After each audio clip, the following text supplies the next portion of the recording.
오늘 말씀 횃불 언약에 대해서 나누게 될 텐데요. 이 횃불 언약이 주어진 시점은 아브라함이 84세 때라고 추정이 돼요.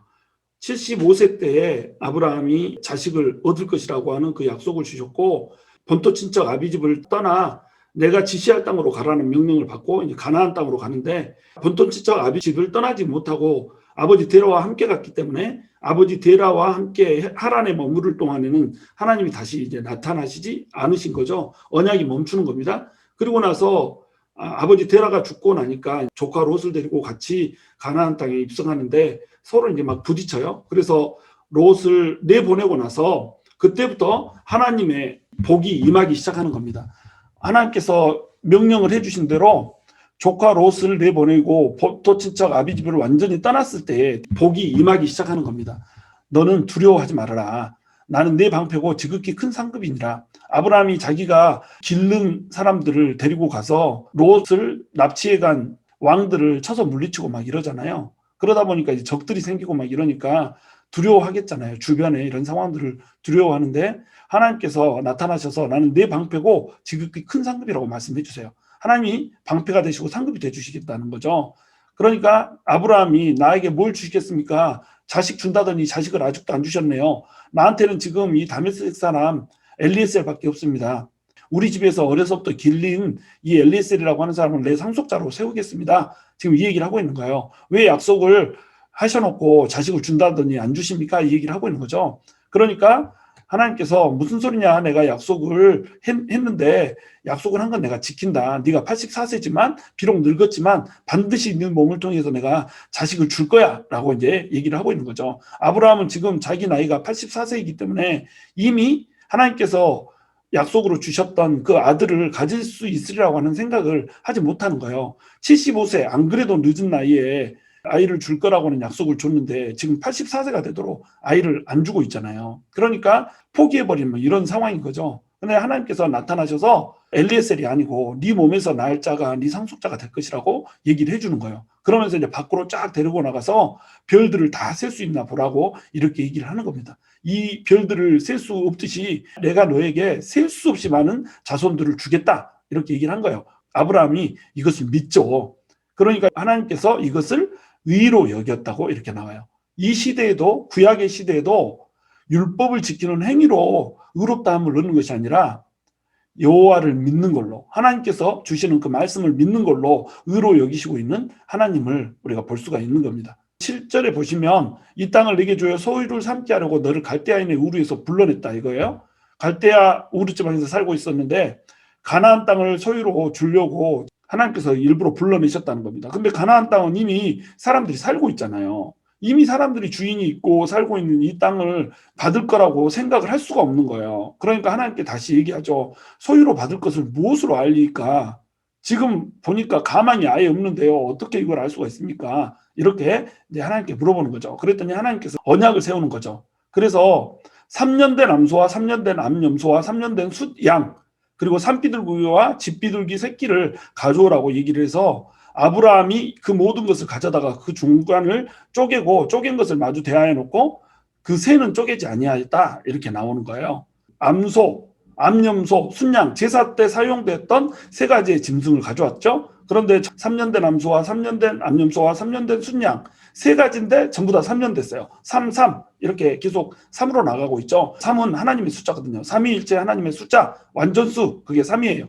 내 언약은 이렇게 어미하다는 거예요. 이것을 반으로 쪼개서 마트에 놓잖아요. 이걸 쪼갰던 이유는 뭐냐면 언약은 두 당사자가 체결을 하는 거잖아요. 나와 네가 언약을 체결하는데 우리 둘 중에서 누군가가 이 언약을 어기면 이 언약을 어긴 사람은 이 짐승처럼 될 것이다 라고 하는 것을 보여주는 것이 바로 이 쪼갠 동물에 상징하는 바예요. 누가 됐건 간에 이 언약을 어기면 어긴 사람은 이 쪼갠 짐승처럼 몸이 쪼개질 것이다 이렇게 하는 거예요. 그래서 짐승들을 쪼개놓고 그 사이를 딱 두 당사자가 지나감으로써 이 언약이 이제 수립이 되게 되는 거예요. 그런데 재물들이 상징하고자 하는 것이 뭐냐면 바로 예수 그리스도라는 겁니다. 나중에 보시면 아브라함이 깊이 잠들었고 하나님만이 이 사이를 지나간다는 겁니다. 하나님만이 이 쪼갠 사이를 지나간단 말이에요. 그러니까 언약에 대해서 책임이 있는 건 누구냐면 하나님밖에 없다는 거예요. 아브라함은 이 사이를 지나가질 않거든요. 쪼개진 짐승들이 상징하는 거, 이것은 예수 그리스도를 상징하는 거예요. 예수 그리스도가 희생제물이 돼서 쪼개질 거라고 하는 것을 이것을 상징하는 겁니다. 그런데 새는 또 쪼개지 않잖아요. 언약을 깬 건 우리인데 하나님께서 그 사이를 지나가셨기 때문에 하나님이신 예수님이 오셔서 우리를 위해서 몸이 쪼개져서 죽어주시고, 그것을 믿는 모든 사람, 그 쪼개진 것 때문에 생명을 얻은 모든 사람들에게는 성령님을 보내주실 거라는 거예요. 비둘기 같은 성령님을 보내주실 것인데, 그 비둘기는 쪼개지 않았기 때문에 비둘기는 온전하신 성령님을 얘기하는 거예요. 쪼개지는 것은 예수 그리스도 한 분인 거예요.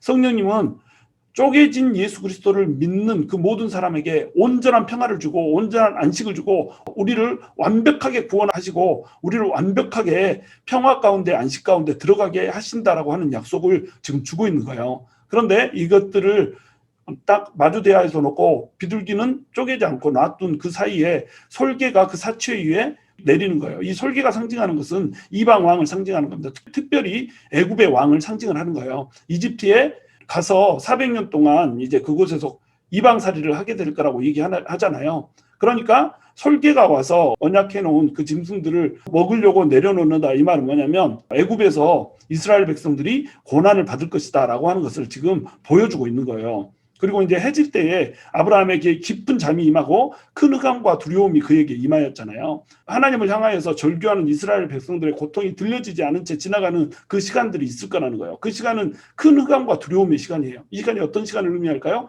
400년 동안 애굽에서 종살이하는 그 시간들을 상징하고 있는 겁니다. 그래서 여호와께서 아브라함에게 이르시되 너는 반드시 알라, 내 자손이 이방에서 계기되어, 지금 그대로 이제 얘기를 해주고 있죠. 이거 풀어주고 있는 거예요. 앞에 것을 이방에서 계기된다. 이집트에서 애굽에서 계기되어서 그들을 섬길 거라는 거예요. 400년 동안 자손들을 괴롭힐 것이다. 네 자손을 괴롭힐 것이다. 그 말씀을 지금 해주고 있는 겁니다. 그런데 그들이 섬기는 나라를 결국 하나님께서 징벌을 해서 그 후에 그 자손들이 큰 재물을 이끌고 나오게 해주겠다는 거예요. 그냥 나오는 것도 아니고 그곳에서 큰 재물을 받아서 이끌고 나오겠다라고는 약속을 주신 겁니다. 이 일이 출애굽 사건 때 그대로 이루어지잖아요. 16절에 보시면 내 자손은 4대 만에 이 땅으로 돌아오리니 이는 아모리 족속의 죄악이 아직 가득 차지 아니함이니라 하시더니, 지금 가나안 땅을 약속으로 주셨는데 지금 이 땅을 나에게 주지 않고 왜 사람 임자가 있는 땅을 주십니까? 이게 아브라함의 항변이었잖아요. 근데 하나님의 대답이 여기에 나오고 있는 거예요. 아직 이 땅에 살고 있는 사람들이 죄악이 많지 않기 때문에 죄악을 기다리는 시간이 필요하다. 그때까지 너네는 400년을 기다려줘야겠다. 그 400년을 기다리는 시간이 바로 애굽에 들어가서 사는 시간이 될 것이다 라고 하는 얘기를 지금 해주고 있는 거예요. 17절에 보시면 해가 져서 어두울 때 연기나는 화로가 보이며 이렇게 얘기하고 있죠. 이 연기나는 화로 할 때 이 화로는 용광로를 의미하고 있어요. 쇠를 녹이는 그런 화로를 얘기하는 겁니다. 거기에 연기가 막 나고 있죠. 이것은 바로 400년 동안 애굽에서 고통을 받게 될 것이라고 하는 이스라엘의 운명을 상징을 하고 있는 거죠. 거기에 이제 타는 횃불이 지나가고 있는 겁니다. 그 타는 횃불은 뭘 의미하겠어요? 횃불이라고 하는 말은 여기서 라피드라고 하는 히브리어거든요. 이게 빛을 의미하는 겁니다. 그래서 불타는, 꺼지지 않는 그 영원한 불빛이 너에게 비춰질 것이라는 거예요. 너네가 비록 고통받고 연기나는 화로 가운데 고난 가운데 있다고 할지라도 나의 언약의 횃불은 결코 꺼지지 않고 쪼갠 고기 사이로 지나갈 거라는 거예요. 그날에 여호와께서 아브라함과 더불어 언약을 세워 이르시되 내가 이 땅을 애굽 강에서부터 그 큰 강 유브라데까지 네 자손에게 주노니, 이렇게 약속을 하고 있죠. 그러니까 언약을 지금 주시는데 이 언약의 행위자가 누구냐면 바로 하나님이라는 거예요. 하나님만 타는 횃불 가운데서 쪼갠 고기 사이로 지나가고 계시는 겁니다.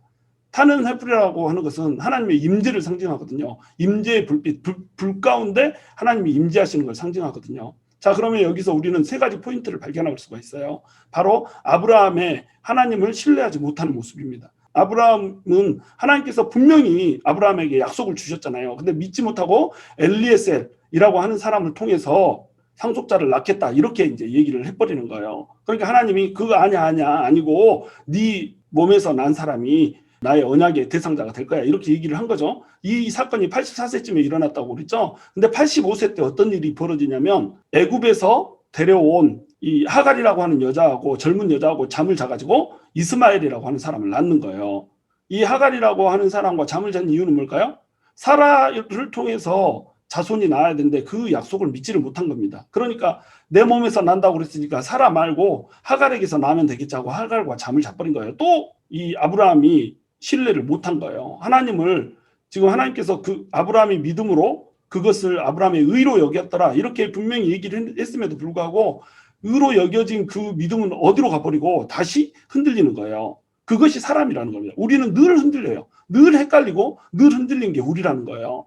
그러니까 그 쪼개진 고기 사이로 아브라함을 지나가게 한 게 아니고 하나님의 타는 횃불만 하나님의 그 임재만 그 사이를 지나갔던 겁니다. 우리가 약속 못 지킬 거 알기 때문에 우리가 헐랭하다는 거 알기 때문에. 그런데 이 하갈이 어디 여자예요? 애굽에서 데려온 여자란 말이죠. 그러니까 애굽에서 데려온 여자가 낳은 아들 이스마엘이 나중에 이삭을 희롱하고 괴롭히잖아요. 이것 역시 뭘 상징해요? 나중에 이집트에서 애굽 백성에게 이스라엘 백성들이 고난을 받을 것이라고 하는 것을 그대로 상징해주고 있는 겁니다. 그러니까 두 번째 여기에서 나타내고자 하는 핵심 포인트는 뭐냐면 첫 번째는 우리 믿음이 항상 흔들릴 거라는 거고 두 번째는 항상 우리가 고난 가운데 고쪽 가운데 공격 가운데 있을 거라는 거예요. 우리 믿음이 흔들리기 때문에 그 믿음에 흔들리는 것으로 인해서 계속 지속적으로 악한 영들이 우리를 공격하게 될 거라는 거예요. 솔개가 와서 뜯어먹는 일이 벌어지고 이스마엘이 이삭을 괴롭히는 일이 벌어지고 이렇게 될 거라는 거예요. 우리의 믿음이 없어서 엘리에셀을 세우려고 하고 하갈을 통해서 자식을 낳아서 그 자식으로 언약을 이루려고 하고 이런 믿음 없는 이 때문에 우리에게 고통과 고난이 닥칠 거라는 거죠. 하나님의 언약은 변함이 없이 계속 가지만 우리는 흔들리고 또 흔들리는 우리를 틈타고 마귀는 계속 우리를 공격할 거라는 겁니다. 이것이 우리 인생이라는 거예요. 모든 인생, 하나님을 믿는 인생까지도 그 고난의 틈에서 벗어날 길이 없다는 겁니다. 그러나 하나님께서는 아브라함에게 언약을 주신다는 거예요. 바로 타는 횃불의 언약. 그 횃불이 불 사이를 지나가잖아요. 불 사이를 지나가는데 이 불 사이를 지나간 건 누구예요?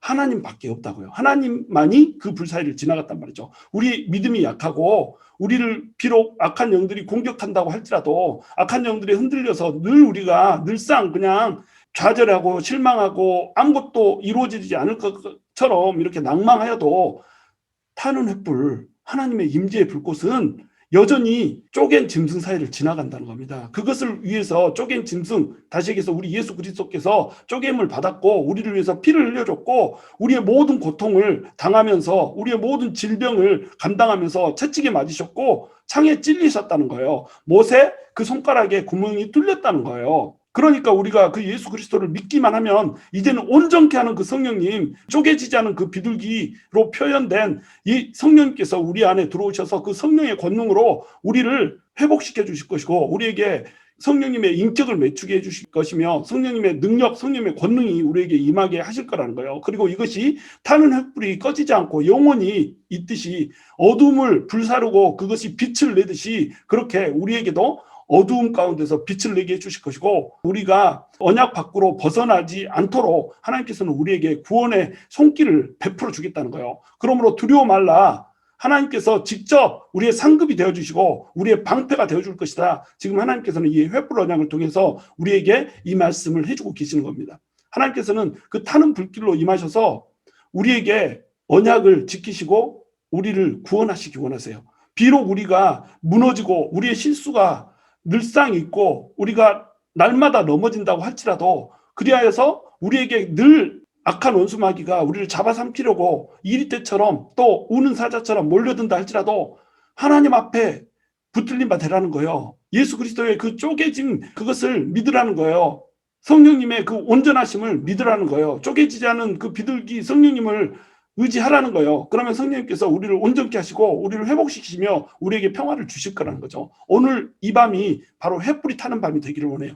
오늘 이 밤이 바로 타는 횃불이 우리에게 임하여서 우리가 정말로 성령님의 그 놀라운 불길 가운데 우리의 모든 원수 마귀로부터 오는 정죄들, 원수마귀로부터 오는 고통들을 불태워버리고 우리의 모든 실수들, 우리의 넘어짐들로 인해서 오는 모든 고통들을 날려버리고 하나님의 그 언약 가운데 하나님이 주시는 그 권능 가운데 능력의 약속 가운데 우리가 붙들림 바 되어서 모든 문제들을 파쇄하고 정말로 주님께서 주시는 그 평안과 안락 가운데로 우리가 들어가는 그 밤이 될 수 있기를 주님의 이름으로 축원합니다.